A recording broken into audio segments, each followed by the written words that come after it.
Enésio já falou sobre a teoria do design inteligente, deu alguns aspectos, mas é tanta informação equivocada, tanto mito, tanta propaganda enganosa sobre a teoria do design inteligente, que é bom a gente falar mais um pouco. E vou tentar aqui nesses minutos aí que a gente vai ficar juntos, falar um pouco mais sobre a teoria do design inteligente, deixar mais claro quais são as propostas da teoria, os seus pressupostos, no que é que ela se baseia, aonde ela quer chegar. Será que é religião, criacionismo disfarçado de ciência? Será que é realmente uma ilusão, alguma coisa que a ciência não possa entender como uma teoria? Ou será que é uma ciência com C maiúsculo, a ciência que realmente considera as duas possibilidades, analisa as duas hipóteses, as duas alternativas e tenta fazer a melhor inferência? Então, isso que nós vamos falar, a teoria do design inteligente. Bom, o que é design? Em primeiro lugar, essa palavra que a gente não gosta de traduzir para o português. Uma percepção de que há design no universo e na vida, ninguém discute, isso é muito óbvio, muito claro, muito evidente. E o que seria esse design? É esse projeto, é esse desenho artístico, essa arquitetura, essa engenharia, essas marcas da ação, não é? de alguma coisa que parece muito inteligente, a orquestrar o universo e a vida. O universo e a vida é coerente, é consistente. As coisas funcionam dentro de uma ordem, dentro de um projeto. E a gente não discute que há esse design no universo e na vida. Essa arquitetura, essa lógica do universo e da vida. A maior controvérsia não é sobre o design, mas sobre a sua natureza. A gente quer saber se esse design é real ou ele é aparente. Se ele é um acidente ou fruto de uma ação inteligente. Não é isso? Então é isso que a teoria do design inteligente se propõe, a discutir a natureza do design. Então, quais são as opções em relação a esse design? Quando a gente vê esse tucano aí, essa coisa linda, maravilhosa, né? Você vê as formas, você vê que há um charme, uma elegância no universo, na vida. Quando você vê a molécula do DNA, a sua arquitetura química, a cadeia de fosfato formando fio polimérico, quando você vê os açúcares dando a forma tridimensional de dupla hélice, quando você vê aqueles 24 angstroms ali que encaixam as bases nucleicas, e quando você vê as ligações de hidrogênio, 2 a 2, 3 a 3, um projeto, uma beleza química, física, de estilo. Quais seriam as opções que a gente tem? Ou foi um resultado de forças puramente naturais, agindo sem previsão ou propósito, ou há uma previsão e propósito genuíno nessas características do universo e da vida. E a pergunta que surge, não é? Há como, através da pesquisa científica, a gente decidir essa questão? Duas posições, então, emergiram dessas questões que foram colocadas aqui em relação ao design. O darwinismo, que hoje domina a ciência, diz o quê? O design é aparente. Parece que foi uma mente inteligente, como Dawkins nos disse na nossa ética Denorex, mas não foi uma mente inteligente. É fruto de processos naturais não guiados, mutação, seleção natural agindo ao longo dos anos, foi aperfeiçoando o universo e a vida. Hoje, quando a gente olha, vê tão perfeito, lindo, aquela arquitetura, a gente acha que foi alguém, mas foram forças naturais.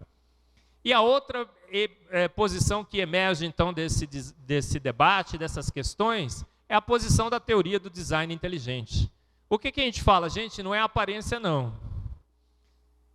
O design é real e intencional, e ele é inteligente, ele é fruto de uma mente inteligente, arquitetando o universo e a vida. A posição do darwinismo pode ser entendida com Francisco Ayala. Vocês conhecem ele, biólogo, evolucionista e filósofo da Universidade da Califórnia. O que ele disse? O maior feito de Darwin foi demonstrar como que a complexidade organizada dos organismos, esse design que a gente vê, pode ser obtida a parte de uma inteligência que utilize design. Ou seja, o maior feito de Darwin foi remover a necessidade de que esse design tenha sido criado, ou seja, o produto de uma mente inteligente. E a partir dessa percepção surgem frases como essa daqui, né? O homem é produto de processos materialísticos sem propósito, que não o tinha em mente, ele não foi planejado, o homem é um estado da matéria, mais uma forma de vida, um tipo de animal, e uma espécie da ordem dos primatas, semelhante a todas as formas de vida e, portanto, a tudo que é material. Então, a percepção de design, como que a gente vê o design, se a gente acha que é aparente ou real, não só pode remover a necessidade da gente imaginar que há uma mente inteligente orquestrando o universo e a vida, mas muda completamente a nossa percepção do que somos. Olha só o que a gente foi reduzido quando a gente percebe que o design é aparente e que foram as forças naturais. A gente é um estado da matéria, uma forma de vida, um tipo de animal, uma espécie da ordem, nada. A gente é medíocre, mediano. A gente é como tudo, matéria que existe nesse universo, igual aos primatas, como eu falei hoje de manhã, né? Nada mais do que mamíferos. Muito bem. Bom, eu já falei sobre isso. E a academia nesse debate? Como a academia tem se posicionado? Será que o design é inteligente, real, proposital, ou será que ele é aparente? Então, essa academia que busca, sem amarras ou preconceitos, o pleno conhecimento do universo e da vida, é a academia e as universidades que deveriam ser o local do pluralismo de ideias. Como é que a academia e a ciência têm agido em relação ao design? Será que ela tenta discutir essas duas possibilidades, o design real, o design aparente? Não, a academia hoje mudou, não é? A gente sabe disso. Ela adotou a posição do darwinismo como sua única opção e tem quase que o apoio total do establishment acadêmico. Não dos acadêmicos, mas dos que dominam a posição acadêmica. Os que falam pela ciência. Praticamente todos fecham com o design aparente do darwinismo. O design, então, como eu falei pela manhã, ele foi excluído, o design real, intencional, foi excluído do debate científico. E aquela regra magna, espúria, de que a ciência é laica, entre aspas, e só deve recorrer a causas decorrentes de processos naturais não guiados, parece governar a ciência. É isso que a gente encontra hoje. O que tem mantido o design fora do circuito científico? São várias causas. Uma das causas é essa daqui, olha, a falta aparente. Parece que a ciência não tem metodologia para determinar quando que um objeto foi desenhado ou projetado inteligentemente. Então, diferente da física, ou mesmo da química e da matemática, em que você tem equações matemáticas muito precisas para calcular as coisas, parece que a gente não tem metodologia para determinar o design, não é? Será que isso é verdade? A gente vai ver isso. Outra causa que tem afastado ou inibido a ciência de considerar o design real é essa daqui, ó. A ciência desconfia se podemos determinar com confiança se algo tem design real ou aparente. E essa desconfiança vem por fatos históricos. A gente falou hoje cedo aqui, né? Por exemplo, Kepler pensou que as crateras da Lua, sabia disso? tinham sido feitas inteligentemente pelos habitantes da Lua. Uma constatação de um dado científico que foi incorretamente traduzida como um design inteligente. Aqueles desenhos como sendo feitos por mentes inteligentes. Então a gente tem medo de observar alguma coisa e optar pelo design real e inteligente e depois passar vergonha como passamos anteriormente. A ciência, então, gente, ela teme o sobrenatural. Agora, medo não é um argumento científico, é? Mas isso acontece hoje em ciência. Alguns cientistas têm medo de lidar com o sobrenatural. Por quê? Porque a gente fica pensando assim, nossa, lembra os trovões e raios que os vikings atribuíram aos deuses? Lembra dos curandeiros atribuindo doenças à ação de espíritos? Isaac Newton, cientista, assumindo que Deus agia para manter a estabilidade do universo? Olha só, a gente vai optar pelo sobrenatural e vai incorrer nos mesmos erros do passado. Mas a gente já discutiu aqui, não é? O mito do sobrenatural, que tudo que é sobrenatural é ignorância e fanatismo religioso, vem em parte por esses erros do passado.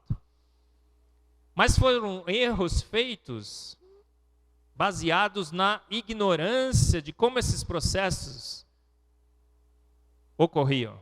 Então a aversão ao supernatural ou ao sobrenatural vem devido a posições filosóficas. Nada além da mãe natureza. A gente não vai assumir nada além de matéria, energia e espaço, porque a gente pode incorrer no erro.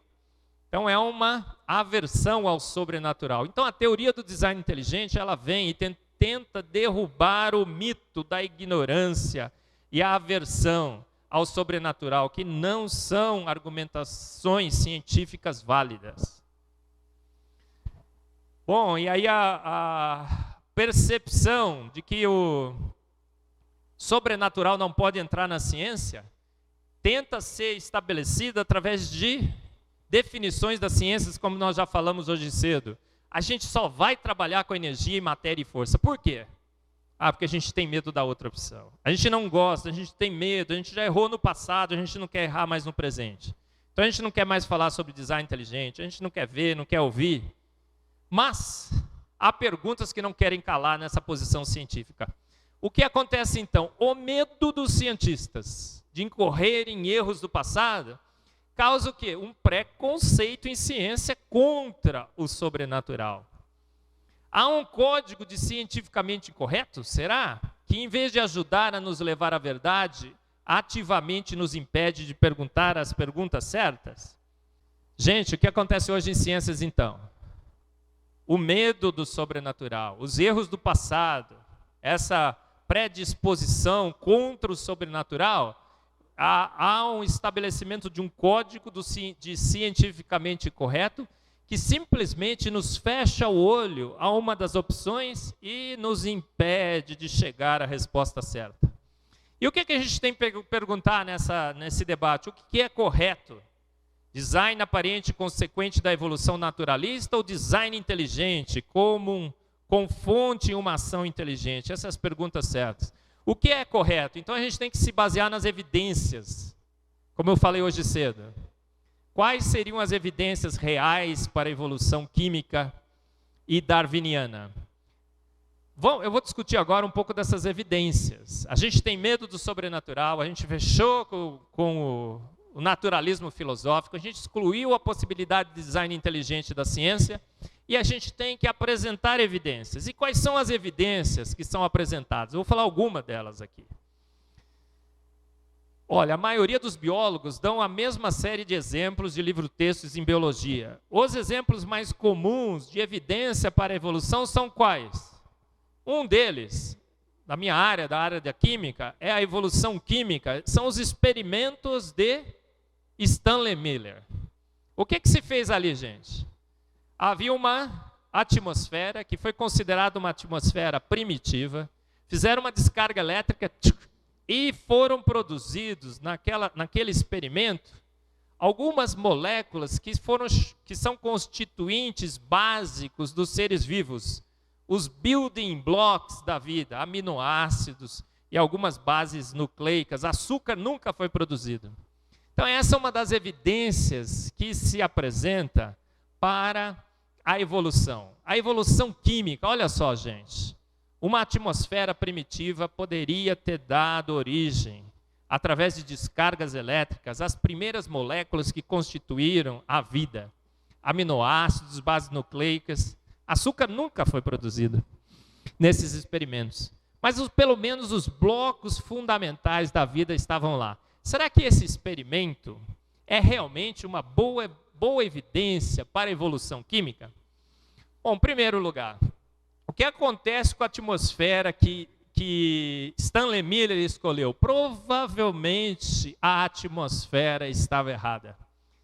O experimento partiu da concentração errada de gases que deveriam apresentar a atmosfera terrestre. Um dos grandes problemas é a presença de oxigênio.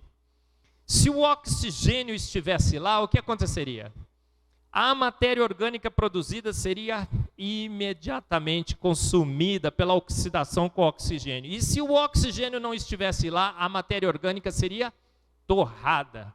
Porque nós não teríamos a camada de ozônio protetora que impede a radiação ultravioleta de destruir a vida no planeta Terra. Então, esse é um dos grandes problemas com os experimentos de Stanley Miller. Segundo grande problema com os experimentos de Stanley Miller, se refere aos building blocks que foram produzidos. Foram produzidos alguns aminoácidos, mas a maioria dos aminoácidos não estavam lá. Foram produzidos outros aminoácidos que eram verdadeiros venenos para a vida. Nós não tínhamos só aminoácidos alfa, mas tinha aminoácidos beta, gama. Foram produzidos aminoácidos racêmicos. E a gente vai falar um pouco sobre isso. Mistura racêmica é mortal para a vida. Vida nunca emergeria numa mistura racêmica.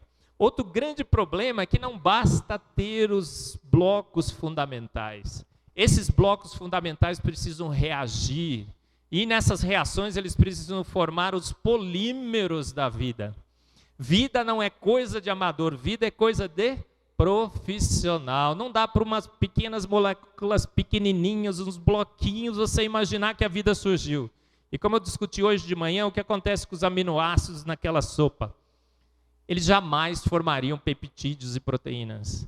As reações peptídicas são uma das possibilidades, entre inúmeras possibilidades de reações entre aminoácidos, reações colaterais inimigas e mortais para a vida. A probabilidade das reações laterais ocorrerem é muitas vezes superior à probabilidade da reação certa ocorrer. Para formar peptídeos e proteínas da vida, você precisa de ribossomos, de maquinarias. Você vai ler no meu livro, Fomos Planejados, a gente tem ali cerca das 10 principais objeções ao experimento de Stanley Miller. A conclusão do experimento de Stanley Miller é que, tem várias outras, ele colocou um trap para todos os compostos, assim que eles eram produzidos, eles eram retirados, porque se eles fossem deixados lá, eles seriam destruídos pela radiação. Então, tudo que o experimento de Stanley Miller provou foi exatamente o que ele tentou refutar. Que para a produção de moléculas bioativas, biologicamente relevantes, há a necessidade da interferência de uma mente inteligente, a mente inteligente de Stanley Miller. Outra grande evidência que se dá para a evolução é a árvore da vida e o ancestral comum. Dizem que estudos filogenéticos já mostraram que a gente partiu de um ancestral comum, de um Luca. Mas não sei se vocês já viram esse artigo, saiu uma vez na New Science. Darwin estava errado, cortando ou derrubando a árvore da vida.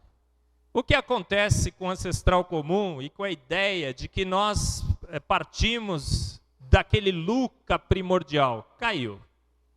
Os estudos filogenéticos mostram hoje que se a vida surgiu nesse planeta, ela surgiu em vários pontos, em várias épocas e de formas distintas, transformando então o problema de surgimento da vida, aumentando o problema do aparecimento da vida nesse planeta, de uma forma exponencial. Agora a gente vai tendo que não só explicar o aparecimento de uma, mas de N formas de vida. A gente não tem uma árvore da vida, a gente tem uma floresta da vida. Os estudos filogenéticos mostram hoje que a gente não partiu de um ancestral comum. Outro grande problema é que a dúvida de Darwin, tem esse livro do Stephen Meyer, que acaba de ser produzido, é best-seller na Amazon. O que acontece? As formas de vida nesse planeta, além de não surgirem de um ancestral comum, elas surgem, de repente, no registro fóssil, através da explosão cambriana. A explosão cambriana é de 5 a 10 milhões de anos. Isso na escala de tempo geológico que se acredita que esse planeta tenha, corresponde a 2 minutos num dia de 24 horas. É um piscar de olhos na escala geológica. E todas as principais filas, as grandes formas de vida surgem na explosão cambriana. Surgem de repente, praticamente da forma que são conhecidas. E como a árvore da vida caiu, diversas formas de vida teriam que ter surgido independentemente nesse planeta. Os elos perdidos, a gente já falou bastante de manhã, eu vou correr aqui, mas não se encontram as conexões entre a produção de vida lenta, gradual e sucessiva. Então a evolução é forçada a apresentar os Tabajarotipteryx do registro fóssil, como esse daqui. Tudo o que esse bicho não é uma espécie transicional entre pássaros e répteis. A história de que um dino virou canário não está substanciada no registro fóssil. O que é o Archaeopteryx? Os estudos recentes têm mostrado, ou ele era um pássaro mesmo, ou era um dinossauro meio com penugem. Muito provavelmente ele era um pássaro que havia perdido a capacidade de voar. Os estudos mais recentes mostram isso. As borboletas, as mariposas de Manchester, aparecem ainda nos nossos livros de biologia. Ela era clara, a poluição, pousando na árvore, como nós estamos vendo ali, a poluição foi favorecendo o escurecimento daquela borboleta, daquela mariposa, e até que a seleção natural selecionou a mariposa mais escura. O que a gente sabe sobre isso, gente? Nem no tronco das árvores essas mariposas pousavam. Desde 1980, os biólogos sabem, não descansam nos troncos das árvores e foram coladas nos troncos para apoiar o fato da evolução. Mesmo que a borboleta tivesse mudado de cor, a mariposa continuava mariposa, apenas de uma cor diferente. Os tentilhões de Darwin foram fazer o estudo lá na ilha. Você sabe desse caso, eu conto bem no meu livro. Aí, em 2 anos, perceberam que o bico do passarinho mudou em função da seca. A Associação Americana para o Progresso da Ciência, acho que foram eles que fizeram isso, lançou um panfleto dizendo, gente, se em 2 anos o bico do tentilhão mudou tanto, em 200 anos nós vamos ter uma nova espécie de tentilhão na ilha. O que acontece? A seca passou e os bicos voltaram ao normal. Alguém fez uma comparação que foi semelhante a você falar assim, olha, essa empresa esse ano lucrou 5%. Aposte todo o seu dinheiro na bolsa nessa empresa, porque em 20 anos você vai ficar milionário. Se esquecendo de mencionar que no ano passado ela perdeu 10%. Os tentilhões de Darwin continuam tentilhões de Darwin. Não são evidências de evolução. Os embriões, a semelhança dos embriões que ainda continuam nos nossos livros textos. O que acontece? Há mais de um século, os biólogos sabem que os embriões vertebrados não são semelhantes no estágio inicial. E os desenhos que os mostram assim foram forjados para apoiar o fato da teoria geral da evolução. Esse é o desenho que aparece no livro de biologia, em muitos ainda. E esse aqui é o fato. Não há semelhança, como se supõe nessa... Os experimentos que mostram a evolução. Por exemplo, as moscas de frutas. Você conhece esse daqui. Fizeram lá uma mutação e, ao invés de 2 asas, apareceram 4. O que é que mudou, gente? O número de asas. Continua uma mosca, continua sendo asa, mudou apenas o número. Estruturas ósseas semelhantes. Em asa de morcego, nadadeira de golfinho, a perna de um cavalo e a mão humana, que indicam a sua origem evolutiva num ancestral comum. Qual é a falha dessa comparação? É uma homologia, semelhança devido à ancestralidade comum, que se assume, que a árvore já caiu, não existe mais, é usada como evidência de ancestralidade comum. Isso se chama, em lógica, tautologia. Argumento circular, que nada prova e nada diz em ciência. A resistência às drogas dos vírus. Essa eu vou comentar bastante, que eu gosto demais. Evolution in action. Veja bem, o professor fala. Você já talvez falou alguma vez isso para os seus alunos, não foi? Olha só o exemplo dos vírus. É evolution in action, é a evolução em ação na nossa frente. O vírus está mudando. Tem várias e várias mutações. Olha só como os vírus estão evoluindo. Será? Não sei se você já leu esse livro do Michael Behe, Os Limites da Evolução. Ele discute lá essa evolução dos vírus. Ele fala sobre a malária, muito legal. Por quê? Porque ele diz que a malária já foi estudada em laboratório por cerca de 35 anos. Estudada em laboratório. Isso, em relação aos humanos, na taxa de reprodução, corresponde a bilhões de anos. E o que se observou em laboratório, gente? Para a malária. No máximo, em bilhões de anos de história evolutiva, o máximo que a malária fez foi a troca de 2 aminoácidos. 2 aminoácidos em uma das suas proteínas ou enzimas. Foram mutações degenerativas. Os vírus resistem à droga através do que eles chamam de uma guerra de trincheira. É assim, gente. O bicho está te comendo pelo braço. O que você faz? Você corta o braço. Puf, me livrei dele. O bicho está comendo a sua perna. O que você faz? Você corta a perna. Bicho mutante vírus mutante é vírus aleijado. Sabia disso? Você pega o vírus mutante, põe o vírus selvagem, tira a droga, espera algumas gerações, o que acontece? O selvagem predomina. Bilhões de anos proporcional a seres humanos de estudo de malária no laboratório mostrou o quê? Alguma nova proteína? Não.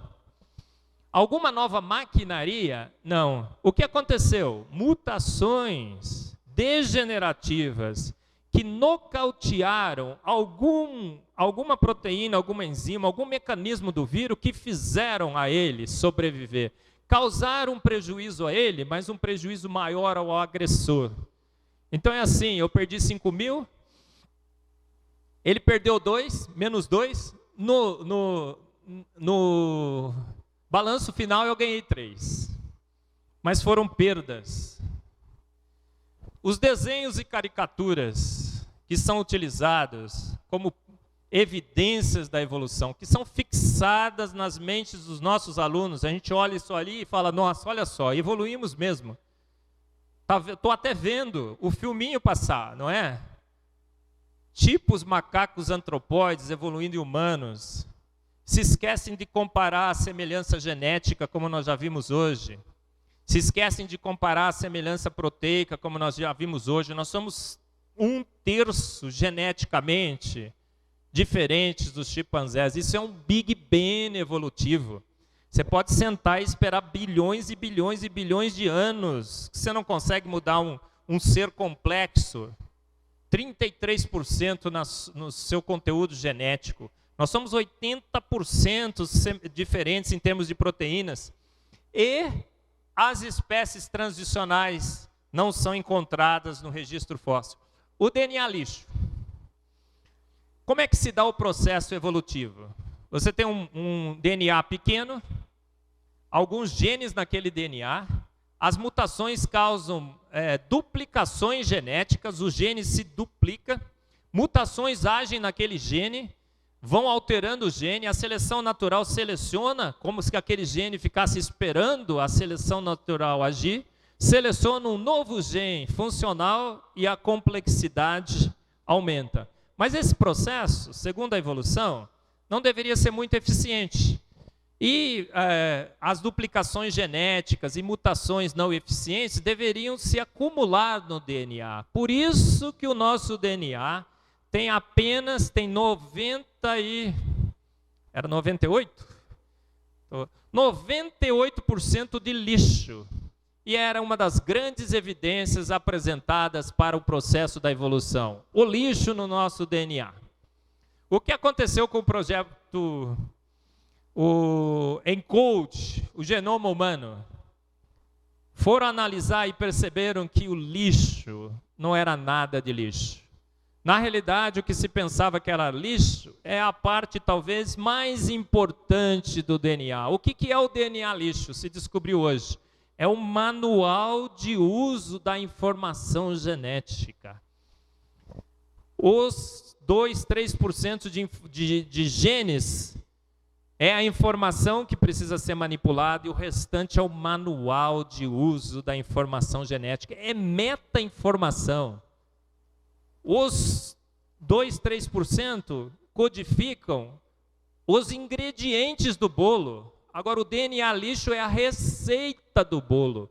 Meta-informação, que é diretamente relacionada com a informação genética. Uma das grandes evidências de que uma mente inteligente orquestrou o universo e a vida é a informação do DNA. Meta-informação diretamente correlacionada com a informação presente no DNA lixo. E a evidência da duplicação gênica, das mutações, foi, essa sim, para o lixo. Gente, uma brincadeira aqui. Na evolução, o tempo faz os milagres, né?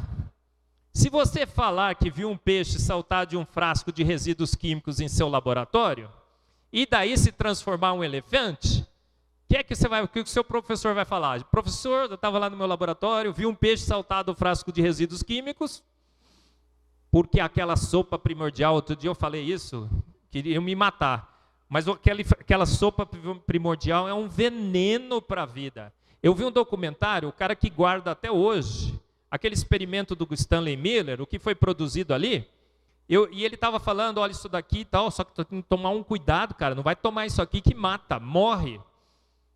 Tem ácido, tem HCN, aquela sopa tem aminoácidos de estereoquímica errada, tem aminoácidos beta, gama, que são mortais para a vida. Então, se você falar que no seu frasco de resíduos químicos, em seu laboratório, viu um peixe saltar e daí se transformar em um elefante, dirão que é fantasia, loucura, milagres, delírios e ilusão. Mas se você argumentar cientificamente que a transformação durou milhões de anos, aí é ciência, é razão, é evolução. A lei anti-Murphy da evolução. Gostou dessa?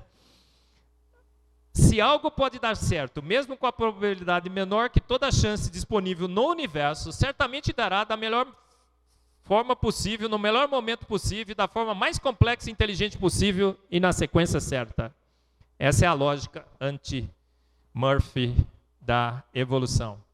Gente, um mistério. O que é que me pôs nessa batalha do design inteligente? Eu estava por 20 e poucos anos na Unicamp, quietinho no meu canto, fazendo minha pesquisa e tudo mais, até que publicaram um trabalho, uma reportagem na Veja, que me chamou de ignorante. Aí eu fiquei bravo e saí nessa luta. E aí, nessa reportagem, uma das coisas que eles estavam falando é isso aí. Não sei se está conseguindo ler, mas está assim, ó, uma guerra de 150 anos.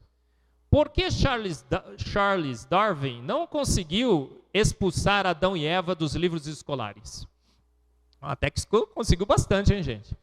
Mas por que será? O mistério, por que tanto ceticismo? Aí eu vou fazer a pergunta para você. Por que depois de 150 anos de discurso monocromático, se fala apenas da evolução nas nossas salas de aula, se fala apenas na evolução na mídia, nas revistas científicas, no trabalho científico, porque depois de 150 anos a gente está aqui ainda contra-argumentando contra a evolução? Por que o produto não vende? Aí eu tive um debate outro dia com o Sandro de Souza, ele escreveu um livro que chama A Goliada de Darwin. E aí ele está escrito ali no livro, gente, a culpa é da ignorância do povo, que não sabe entender a evolução. A culpa é dos professores de biologia, que não sabem ensinar a evolução. Já pensou, gente? A culpa é do povo que não entende e do professor que não ensina. Gente, aí eu perguntei, será que a culpa não é do produto, Sandro? Será que vocês não estão tentando vender geladeira para esquimó?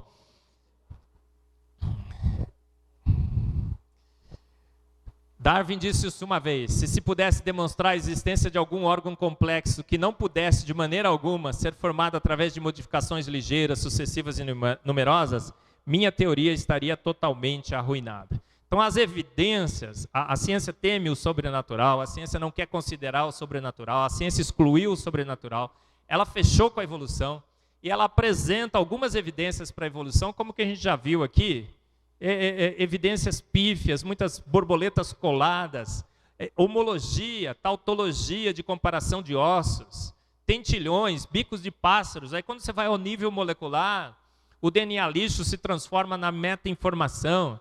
Quando você vai ver a probabilidade das duplicações gênicas, com mutações terem formado a complexidade da vida, você vê que esse processo é inviável. E aí vem o dilema de Darwin em relação à sua própria teoria, que ele diz o seguinte: se pudesse demonstrar que algum órgão complexo não pudesse de maneira alguma ser formado através de modificações ligeiras, sucessivas e numerosas, minha teoria estaria totalmente arruinada. Então a teoria do design inteligente propõe ou diz que esses órgãos, Darwin, já foram encontrados, e aos milhares, como o flagelo bacteriano. São 48 complexos proteicos, são várias funções integradas que não poderiam ser estabelecidas para que o motor funcionasse em processos lentos, graduais e sucessivos. Então surge a teoria do design inteligente, que tenta resgatar a ciência do seu medo, da sua aversão ao sobrenatural, que tenta resgatar a ciência do compromisso com uma teoria que não apresenta evidências justificativas dentro da... Como é que você disse hoje cedo, Enésio? Contexto de justificação teórica, que apresenta evidências que são facilmente refutadas. E a teoria do design inteligente diz o quê, então? Como é que ela nasceu? Vamos falar um pouco sobre a história. Como a teoria do design inteligente surgiu? Olha, o pessoal acha que a teoria do design inteligente é uma criação do Bush, lá nos Estados Unidos, e da Rosinha aqui no Brasil, sabia? Foi o garotinho e a Rosinha que introduziram a teoria do design inteligente aqui no Brasil, e o Bush criou lá nos Estados Unidos. Não é assim. Você vai ler no livro Fomos Planejados, tem toda a história da teoria do design inteligente. Ela se remete a vários e vários anos atrás. Mas a teoria do design inteligente moderna, ela começa com um dos grandes livros do Charles Tocson, O Mistério da Origem da Vida, reacessando ou examinando as principais teorias. Foi um grande livro, né? Importante, que mostrou o ceticismo sobre a origem e a evolução da vida. Foi lançado em 1984. E ele é um dos primeiros, não é? Um dos primeiros. Mas os grandes livros, olha, Darwin no Banco dos Réus, A Caixa Preta de Darwin, Intelligent Design, Ícones da Evolução. Os mais recentes, A Dúvida de Darwin, Darwin Doubts, sobre a explosão cambriana, do Stephen Meyer. E a teoria do design inteligente, o movimento do design inteligente, a partir do lançamento desses livros, começa a se reorganizar, a ter encontros nos Estados Unidos. Você vai ler sobre a história lá um pouco. E ela é formada por quem? Será que é realmente pela Rosinha e pelo Bush? Será que nós temos lá como chefes esses dois? Não, meu chefe é o Enésio, está sentado aí, né? É uma comunidade de pesquisadores, gente, academicamente qualificados, que têm qualificação sim para falar de ciência, que estão promovendo essa teoria. Surgiram há cerca de 15 anos nos Estados Unidos, mas se espalharam pelo mundo, chegou ao Brasil, à Europa, os confins da Terra. A TDI, o que ela fez então? Ela recolocou o design inteligente novamente como uma opção científica válida para a questão das nossas origens. A teoria do design inteligente, ela tem implicações e proposições em ciência, em filosofia e no programa de reforma educacional. Olha, como ciência, o que a teoria propõe? Demonstra a origem da vida e do universo como fruto de uma ação deliberada e inteligente. Restabelece o design real como a inferência mais provável para o universo e da vida. Baseado em quê? E na ignorância, nos raios, nos deuses, não, nos dados e nas evidências científicas mais recentes. Ela se posiciona, então, contra a afirmação darwinista, ortodoxa, de que o design é somente aparente, fruto de forças inconsistentes, como variação, herança genética, seleção natural e o tempo que faz os milagres. Como filosofia, o que ela pretende? Propõe restaurar a filosofia da ciência, que não se autolimita na explicação apenas em causas físicas e materiais, admite a possibilidade do design inteligente como opção científica lógica e racional. Como programa de reforma educacional, o que a gente quer? Restaurar o design real e aparente como a interpretação científica, promover o debate que submeta o darwinismo e suas evidências, pressuposições filosóficas e táticas retóricas a uma avaliação pública. Pública? Se é uma teoria científica mais fato do que a gravidade, não fujam dos debates, venham debater com a gente, não cancelem os fóruns, ponham as suas argumentações na mesa. Tem que ser pública, um debate público, bem informado, educado, civilizado, vívido. Uma das pioneiras no Brasil nesse debate tem sido a Universidade Presbiteriana Mackenzie. Essa sim, uma universidade de portas verdadeiramente abertas. E nós tivemos lá vários simpósios darwinismo hoje, o primeiro, o segundo, o terceiro e o quarto, espero que a gente tenha o quinto, sexto, sétimo, oitavo. Aonde sentamos à mesa os darwinistas e os defensores da teoria do design inteligente. Os argumentos foram colocados, os debates ocorreram. Assista as palestras e veja quem ganhou. O que a teoria do design inteligente quer? Olha, a American Association for the Advance of Science, tentando frear o design inteligente nos Estados Unidos, porque eles acham que a gente quer que se ensine design inteligente na escola. A gente não quer, sabia disso? O design inteligente não quer que se ensine design inteligente nas escolas. Por quê? Porque não foi ainda aceito pela ciência como a sua posição científica. Então a gente não quer que se ensine o design inteligente antes que a ciência adote o design inteligente. O que a gente quer que faça no primeiro momento? Quer que a evolução seja discutida e debatida em sala de ciência. Porque se a evolução é a opção científica da academia, ela não pode ser colocada como uma verdade absoluta, sem contestação. Então o que o design inteligente no primeiro momento fala é que se discuta a evolução na sala de aula. E que num segundo momento, se a gente vencer a disputa acadêmica, que a teoria do design inteligente seja apresentada também como uma opção. E aí eles lançaram isso daqui, ó. Teach only science in science class. Ensine somente ciência nas aulas de ciência. É exatamente isso que a teoria do design inteligente quer. O que foi lançado contra a teoria do design inteligente é exatamente o que a teoria do design inteligente fala. Em aula de ciência, vamos falar de ciência. Em aula de ciência, nós vamos pegar as evidências que apontem para um processo natural não guiado e as evidências que apontem para a ação de uma mente inteligente na orquestração do universo da vida. E na aula de ciência, a gente vai decidir entre as duas. Aí, se alguém na aula de ciência perguntar, mas quem foi, professor? Agora você vai para a aula de filosofia e religião. Lá na filosofia, lá na teologia, que a gente vai discutir essa questão. Aqui a gente quer saber se foram as forças naturais ou se foi uma mente inteligente. É isso que a gente acha que nas aulas de ciência tem que ser discutido. Por quê? Porque ciência é limitada. Ciência não tem todo esse poder que tem aí, não, gente. A gente acha que tem que discutir na sala de ciência o que a ciência não tem capacidade de discutir? Não.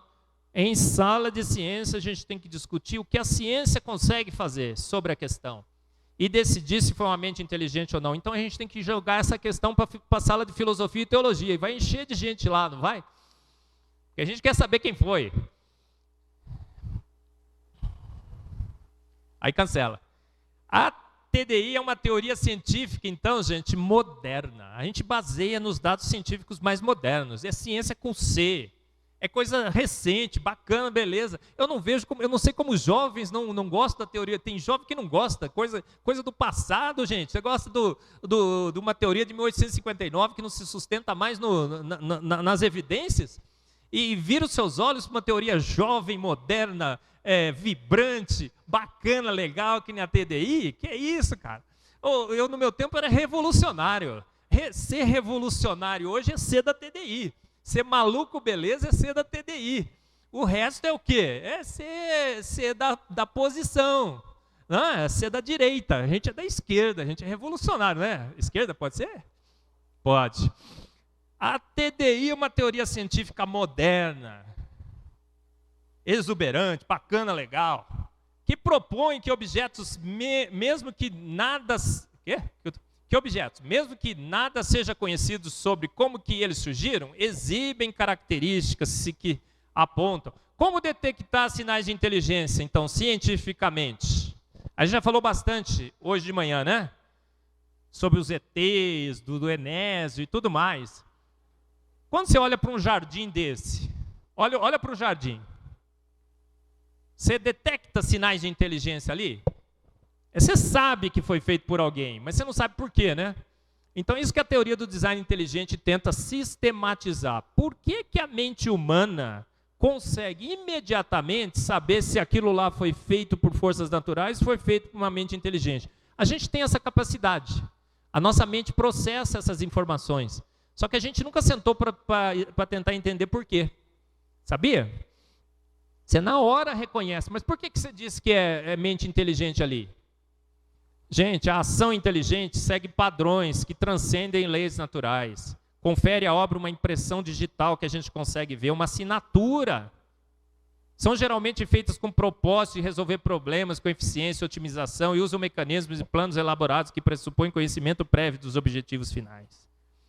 Então a TDI vem e sistematiza como que a mente humana reconhece sinais de inteligência.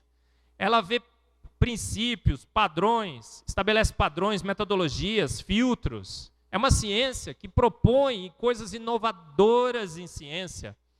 Metodologia de detecção de design, algoritmos. E se baseia em aspectos do universo e da vida que apontam para uma mente inteligente. Ela tem 3 grandes pilares. O Enésio já falou um pouco, vou falar um pouco mais agora.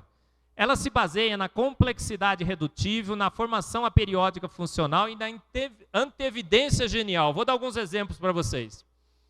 Há mais um aqui, ó. Mente inteligente ou forças naturais? O que você acha? Às vezes a nossa mente nos prega peça, né? Então a gente tem que ter estratégias científicas bem conhecidas. Esse aqui é forças naturais ali.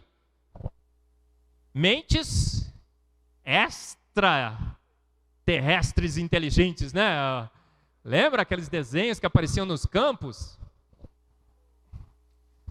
Design real ou aparente. Apesar de nada conhecermos sobre o autor, a gente já falou sobre o Roldan de manhã. Não vou falar mais sobre ele. A informação é uma das grandes características da ação de uma mente inteligente. Vamos falar da complexidade redutível, o primeiro pilar. Ele foi lançado por Michael Behe na Caixa Preta de Darwin. E para falar do primeiro pilar da teoria do design inteligente, como a gente pode reconhecer a ação de uma mente inteligente no universo da vida, ele usou o exemplo da ratoeira de Behe. Quem já viu falar sobre a ratoeira de Behe aqui? Há uns 3, 4, 5. Ele falou assim, olha, a vida e o universo são como uma ratoeira. Eles têm uma complexidade. E não é uma complexidade qualquer. É uma complexidade especificada e irredutível, que mostra que uma mente inteligente que formou aquilo. E por que ele fala isso? Fala o seguinte, ó, é um sistema composto de partes interativas bem integradas que contribui para a função básica e de onde a retirada de qualquer uma das partes impede o funcionamento efetivo do sistema. Quantas partes constitui uma ratoeira? Olha, você tem a base, você tem a trava, você tem a mola, uma barra que trava tudo aí, né? Não, um martelo, uma mola, uma trava, são 5, né? Base, martelo, mola, trava e uma barra que liga a trava e que prende o martelo. Gente, se você quer pegar um rato e qualquer uma dessas partes faltar da sua ratoeira, o que vai acontecer? Você não vai pegar rato nenhum. Então, um sistema complexo que não pode ser reduzido. E também não pode ter partes que não funcionem interativamente. A mola tem que encaixar direito com a trava, com a base e tudo mais. E tudo que processos naturais não guiados, lenta, gradual e sucessivamente, não conseguiram fazer, é construir a ratoeira pronta. Então é um sistema que tem uma complexidade que não pode ser reduzida. Ou então você coloca tudo pronto, integrado, funcionando integradamente, ou você nunca vai pegar um rato. Sabe quais são as explicações naturalistas que tentaram dar para a ratoeira de Behe? O cara falou o seguinte, olha, veja bem, não há necessidade de você construir a ratoeira de Behe do zero. Sabe o que você pode fazer? A vida, na realidade, ela cooptou partes para fazer essa ratoeira. Existiu uma mola em outro lugar?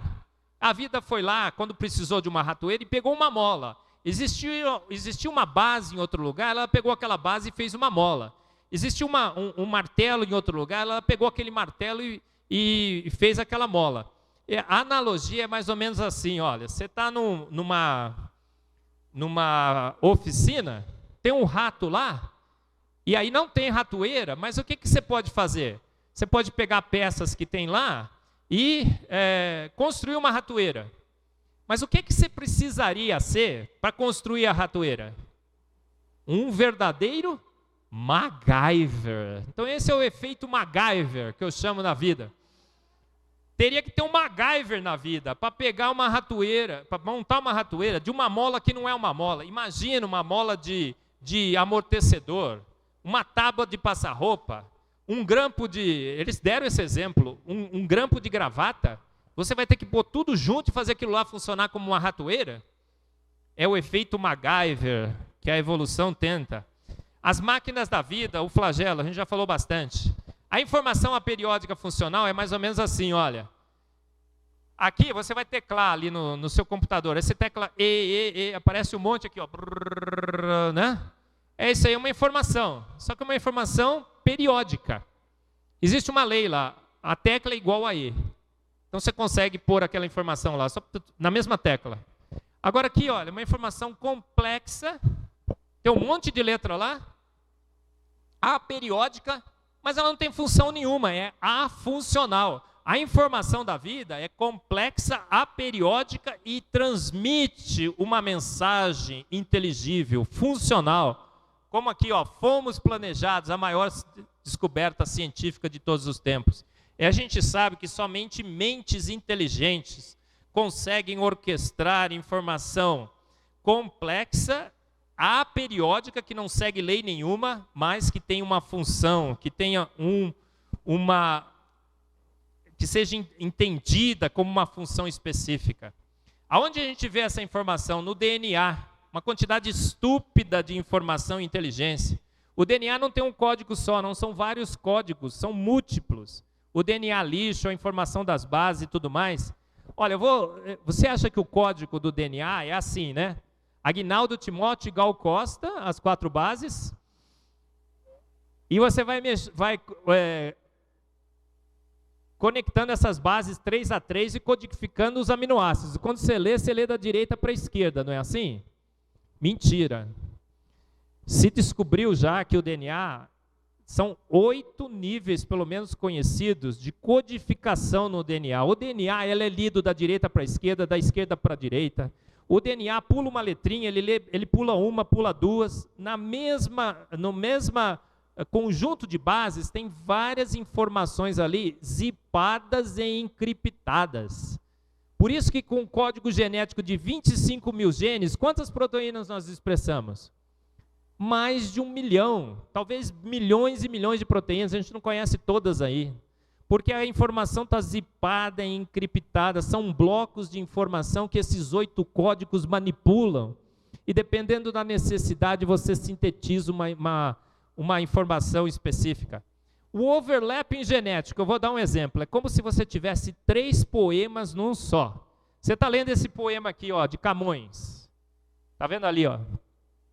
Mudam-se os tempos, mudam-se as vontades, mudam-se o ser, muda-se tudo. Mas tudo continua como antes no quartel de Abrantes. Não é assim o poema? Não é. Gente, é como se você tivesse ali o DNA. Mas aí você pega esse poema, sabe o que você faz? Pula uma letrinha, pula uma letrinha. Comece a ler todas as palavras desse poema, da segunda letra para frente. Faz algum sentido? Fica udam-se, empos, udam-se, antades, não perde o significado, certo? Porque a mente humana não consegue fazer isso. Mas no DNA você vai lá e pula uma letrinha, começa a ler o gene, uma letrinha para frente, você expressa outra proteína. Você começa a ler o gene 2 letrinhas para frente, você expressa uma terceira proteína. Vou dar um exemplo para você. É como se o DNA fosse essa frase aqui, ó. Eli ama Lia. Pula uma letrinha agora e leia. Lia, mal. Pula mais um. Iam, ali. É assim que o DNA consegue, através do overlapping genético, numa mesma frase, expressar 3 proteínas. A proteína Eli ama Lia, Lia mal e um ali. Eu fiz um desafio com os meus alunos, quem conseguisse escrever a frase mais comprida, que usasse essa estratégia, ganhava um livro, 2 livros, que nem presente de adventista, é livro, né?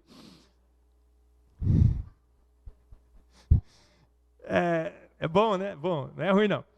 Aí, os caras ficaram um tempão, rapaz. Essa é a frase maior que mentes inteligentes dos meus alunos conseguiram escrever. E qual é o tamanho dos genes? São milhões, milhares e milhares de bases enfileiradas. E é só isso? Não. Tem o splicing alternativo. Sabe o que é o splicing alternativo? São os exons e os tryons. Exons e tryons, né? Que você tem, onde tem a informação genética e o DNA lixo. Sabe o que ele faz? São esses blocos aí, azul, vermelho, você está vendo? O DNA pega, junta um azul com vermelho, um vermelho com azul, põe 2, 3, olha, está aqui, ó, tá vendo? Na transcrição, ele pega aqueles blocos e manipula e expressa proteínas diferentes. Para dar uma analogia com o português, é como se tivesse a palavra amarelo. Aí o que você faz com a palavra amarelo? Você coloca uns espaçadores na palavra. E aí, com uma única palavra, amarelo, o que você pode formar? Mexendo com os espaçadores e com os blocos de informação, você pode formar várias palavras. Amar, ar, elo e mar. Essa é uma estratégia de armazenamento e encriptação de informação que a gente vê no DNA. Um processo de extrema inteligência, elegância química, otimização e precisão. Várias proteínas produzidas seletivamente a partir de um mesmo gene. Você imagina que o splice alternativo, o overlapping genético, 8 códigos embutidos num só, informação aperiódica e funcional, vieram de processos naturais não guiados? Quem é que tem crença no sobrenatural? Anteevidência genial, que é o terceiro pilar da teoria do design inteligente. Esse é o que eu mais gosto, porque, modéstia à parte, foi o que vos fala aí, que introduziu basicamente na teoria do design inteligente. Ninguém falava disso e passaram a falar agora. O que é anteevidência genial, gente? Olha, vou mostrar para você o que é anteevidência genial.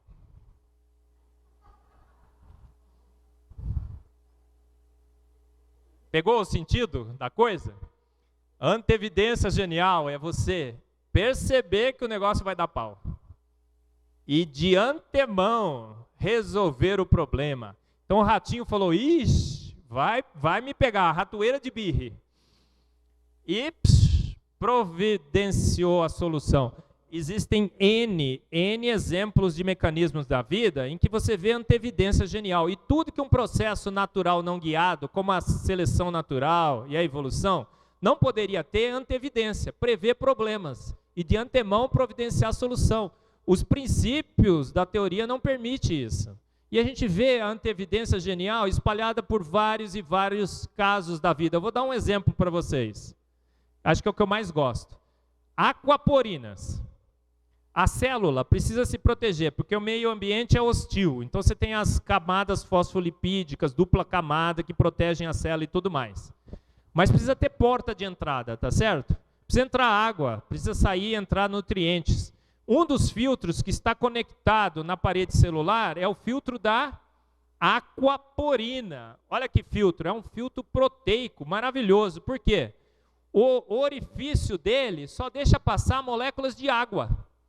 Calibrado, uma estrutura tridimensional com aminoácidos, forças intermoleculares e tudo mais, se molda, se encaixa na parede e deixa passar água, que é essencial para a vida das células. Por isso que tudo ou nada na vida. Ou você tinha aquele filtro lá desde o início, ou não tinha vida, senão a água não entraria. E é só para entrar água, ele barra tudo o resto.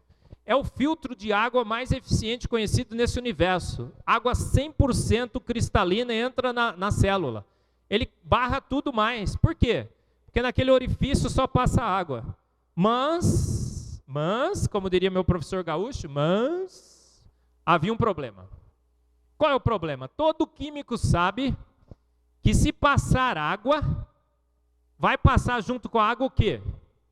Ácido, próton. Porque água é um fio de prótons. Se você põe um próton aqui, sai um próton aqui. O próton nem passa, né? O próton encosta aqui, sai um outro aqui. As ligações de hidrogênio. E havia um grande mistério na vida. Como que as aquaporinas deixavam só passar água, não passava ácido, e o ácido não matava a célula? Então é um grande problema. O sujeito que orquestrou a vida, vocês vão me permitir falar assim? O sujeito que orquestrou a vida falou, cara, que filtro legal. Olha só, tá filtrando água, bacaninha e tudo mais. Mas eu queria essa água aqui com ligações de hidrogênio. Esse negócio é um fio de próton. Vai passar água e vai passar ácido. Vai dar pau. O que ele falou? Vou mexer no filtro? Vai ter que dar um jeitinho nesse filtro aí. Que foi feito, gente? Olha só a inteligência química.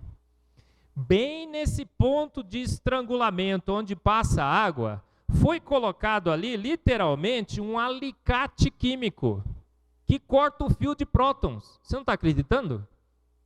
Aquele lado parece que não. É verdade, cara. Um alicate químico. Clic, clic, você escuta até o barulhinho na célula. O que é esse alicate químico? É uma asparagina. Você não é químico, mas a asparagina tem dois grupos aminos capazes de formar ligação hidrogênio. E como é que foi colocada essa asparagina? Ortogonal à passagem de água. Você está vendo aqui? Então, quando a molécula de água vai passar, ele está formando as ligações de hidrogênio entre as moléculas de água. Quando ela chega na asparagina, ela estava aqui nessa direção, nesse plano, a asparagina vira ela 90 graus, faz assim, clic, clic. Quebra a ligação hidrogênio, só passa água e não passa próton. O que é isso, gente? Anteevidência, para lá de genial. Eu, como químico, olho isso aqui e falo, caramba, que coisa legal. Botar uma asparagina bem naquele lugar, para fazer o clique da água. Está vendo aqui as duas ligações de hidrogênio com as asparaginas? Você ganhou na loteria do universo? Um filtro apareceu na sua célula que filtra água, e aí a asparagina está lá no lugar fazendo clique nos seus prótons? Ou será que você tem que admitir que uma mente inteligente orquestrou o universo e a vida? A redundância do código genético. São 4 bases conectadas 3 a 3. São 64 códons. Mas a gente só tem 20 aminoácidos. Aí a evolução falou assim, é um exagero mesmo, porque a evolução não precisa ser econômica. Certo? Errado. Cadê o Ítalo que foi embora? Errado, gente. O que é a redundância do código? É uma estratégia extremamente inteligente para reduzir os erros na cópia. O sujeito que orquestrou a vida falou o seguinte, cara, tá bom, isso aqui vai funcionar e tudo, lê bem a primeira base, lê bem a segunda, mas a terceira não lê muito bem. Às vezes dá erro. Então eu vou fazer o seguinte, quando der erro, eu vou fazer assim, não vai ser só uma sequência que vai especificar um aminoácido, eu vou ter 2. Quando dá mais erro, eu vou ter 4. Quando dá mais erro, eu vou ter 6. E quando errar mesmo, ele vai sintetizar um aminoácido da mesma classe. Você sabia disso? Mesmo quando erra, então vou dar um exemplo prático, você vai entender. É como um cara tentando passar uma informação por rádio de uma cor, a cor branco. Aí ele fala assim, branco, o cara não entende bem. Então fala assim, cara, toda vez que você entender branco, blanco, blanco ou branco com K, é tudo isso aí a cor branca, tá? Uma estratégia de minimização de erro, de codificação, de transferência de informação. O código genético, já fizeram todas as simulações? Milhões e milhões e milhões de códigos possíveis?